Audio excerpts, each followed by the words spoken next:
Hello everyone, I'm Nire, and today we're doing the ultimate yearly reading wrap-up.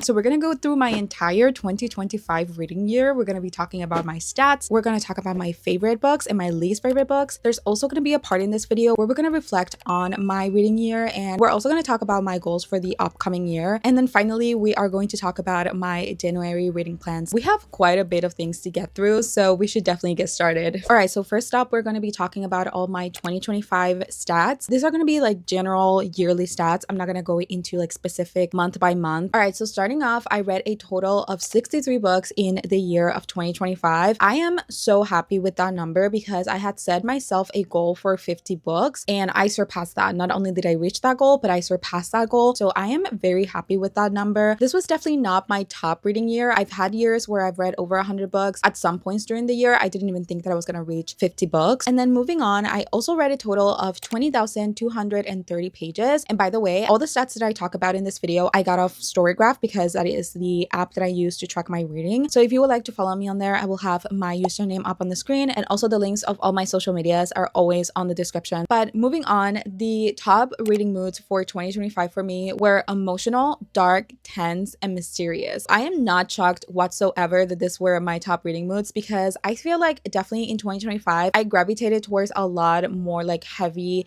and emotional and impactful books rather than more like light or fluffy reads. And so that's why, you know, my reading moods were like emotional and dark and tense. By the way, if you see me looking a lot towards like this side, I have all my information over here, so you might see me looking to this side quite a bit. But moving on to my top genres, those were romance, thriller, literary fiction, and fantasy. Now, I am again not surprised by this because those are usually my top genres every single year. However, I do want to expand my reading a little bit more in 2026. I would like to read more sci-fi and maybe a little bit more of historical fiction. I have a little bit of like a hate-love relationship with historical fiction because if you were to ask me if I like it, I might tell you no, or like sometimes I would like it, sometimes I don't. But usually the books that I have read that are historical fiction, I do enjoy them. So I don't know. I really don't know why I don't really read much historical fiction. So hopefully we'll see a lot more genres in my 2026 reading wrap up. All right, so 59 of the books that I read in 2025 were fiction books and only 4 books were nonfiction, which to be honest, that is kind of like a good thing for me because I used to never pick up nonfiction. I just did not want to read anything that had to do with real life. But I don't know, again, during this year, I just gravitated towards like a lot of books that teach me something or that, you know, expanded my view about a topic or whatever. And I think that you can find that a lot in nonfiction more than in fiction. There's definitely a lot of things that you can learn from fiction, but whenever you're like looking for like a specific thing or a specific topic and you want to learn about something, you can usually find that in a nonfiction book. And so during this year, I actually read 4, which is amazing. Nonfiction is also a genre that I definitely want to read more of. I don't think I'm going to prioritize it, but I definitely do want to continue the trend of reading a few, at least, you know, a couple of books. I still have a few nonfiction books on my TBR, so I definitely want to read a few more during 2026. And then the final main like yearly stat that we're going to be talking about is my average rating. Now, I was not surprised. Again, I was not surprised at all when I saw my average rating because I just feel like I had a very meh year. Like I did read some good books, but mostly I read books that I enjoyed, but it wasn't like anything that stuck with me or anything that I was going to, you know, think about often. And so that's why my average rating for 2025 is 3.19. It's not great, okay? It is not a great number. I would have loved for it to be a little bit higher, but again, I just did not have a lot of like 5-star reads. I gave out so many 3 and 2 stars during 2025 that is just like insane, you know? So yeah, my average rating was not great, but in 2026, we're definitely going to try and get that up a little bit because I just cannot have another meh reading year. I cannot. All right, so moving on to my reading highs and lows, we're going to be talking about my favorite books and my least favorite books of 2025. All right, so first up, we're going to go through all of my 5-star books. I want to start on a positive note. So I had a total of 8 5-star books, which comparing to the amount of books that I read, which was 63, like I said, I just don't think I had that many 5 stars. I'm not going to go into what the books are about. I'm just going to tell you what they are and maybe like a little bit of why I liked it. First, we have A Bright Young Woman by Jessica Knoll. Then we have All the Sinners Bleed by S.A. Cosby. We already know how much I love this book. I talk about it in every single video. Then we have All in Her Head by Elizabeth Coleman. This is a nonfiction, which is just crazy for me that a nonfiction book made it to my top books of the year. Then we have Atmosphere by Taylor Jenkins Reid. Everything is Tuberculosis by John Green, Blood Over Brighthaven by Emma Wong. This was one of the last books that I read in 2025. Can you please explain to me why I was crying so freaking hard at the prologue? It was so good. I highly recommend it. Then we have The Burning God by R.F. Kuang. We already know how much I love this author, and we already know how much I love the Poppy Wars. And then finally we have Mockingjay by Suzanne Collins, the third and last book in the Hunger Games trilogy. I read the Hunger Games trilogy for the first time in 2025, and I am so mad at myself that I did not read the series until now because it is so good. It is such a good series. I cannot wait to now read the Hunger Game prequel novels because I've heard amazing things about those. And then on another not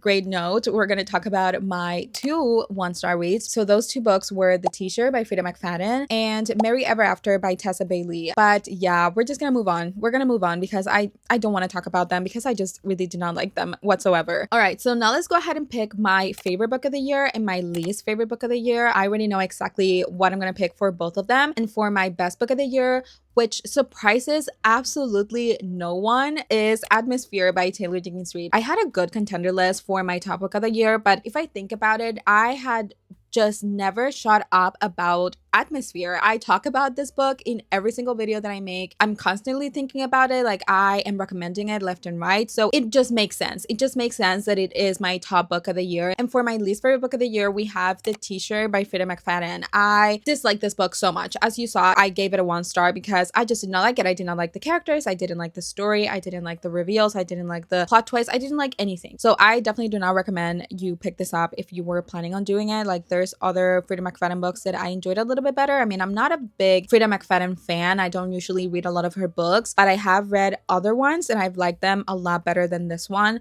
So if you were thinking of reading this one, maybe skip it, maybe, you know, pick up something else and prioritize something else because yeah, I really did not enjoy it. I would not recommend it. All right, so we talked about my stats, we talked about my favorite books, we talked about my least favorite books. So it is finally time to reflect on my 2025 reading year. I think that, like I said before, I had a very average meh reading year. I just did not enjoy a lot of the books that I read during 2025. However, I did find favorite new authors, and I also read a few of my favorite books of all time during 2025. So I cannot say it was my best reading year, but I also cannot say it was my worst. So it's definitely in the middle. It was a very meh reading year for me. And then moving on to my 2026 reading goals. First of all, I am still setting my reading goal for 50 books this year because I just think that 50 books is a very reachable goal for me. I usually read at least 50 books every single year anyways. And then also I want to prioritize reading from my already owned TBR instead of buying new books and adding to my already never ending TBR. So that is definitely something that I want to prioritize during 2026. I feel like I definitely want to make some sort of TBR takedown series where I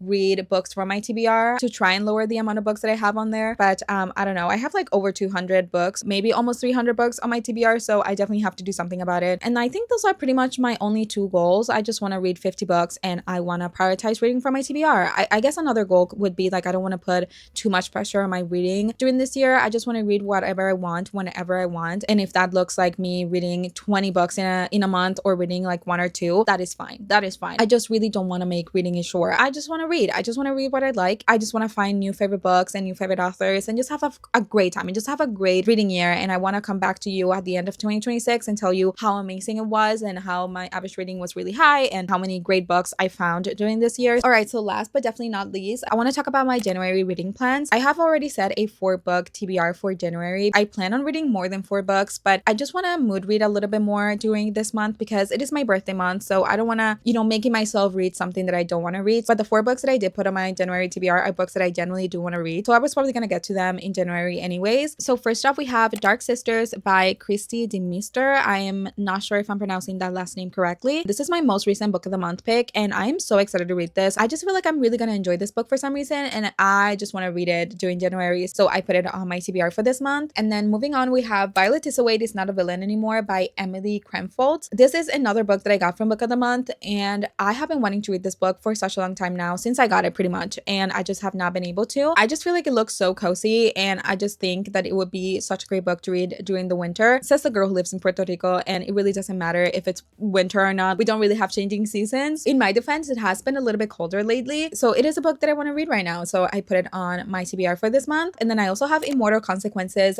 by Ivy Marie. It is a fantasy book that has like trials and stuff, and I have again again been wanting to read it since I got it from Book of the Month, so I want to pick it up during January and see if I like it, because I have a feeling that I probably will. And then last but definitely not least, we have Before I Let Go by Kennedy Ryan. I have heard phenomenal things about Kennedy Ryan as an author and about this book specifically, and I just have been wanting to read it for such a long time, and I just wanted to put it on this TBR. But I actually have another reason why I decided to put this specific book on my January TBR, and that is because I decided that during 2026 I'm going to attempt to do the buzzword reading challenge from Books and Lala. And for January, the prompt was before or after, so you could choose to read a book that had the word before or after in the title. And so I have been wanting to read Before I Let Go for a long time, so I decided that it was a perfect time to put it on a TBR. I will have Books and Lala's announcement video for this whole challenge in the description of the video. I kind of want to start like a little series here on my channel where I make a reading vlog for every single time that I read a book for this challenge, but I'm not 100% sure if I'm going to do that yet. Maybe I'll try it out in January and see how it goes. So hopefully I'm going to be able to accomplish this challenge during 2026. All right, so those were all the things that I wanted to talk about my 2025 reading year, as well as my 2026 reading plans. So hopefully you enjoyed this video, and if you want to tell me, anything about your reading year, go ahead, do so in the comments down below. I would love to know about, your favorite books of the year, your least favorite books of the year, anything that has to do with your 2025 reading year. Leave it in the comments down below. I would love to talk about it with you. And also, if you have not done so already, don't forget to subscribe. I try to upload a bookish video at least once a week, so if you want to see more bookish content from me, don't forget to subscribe, and I'll see you in my next video.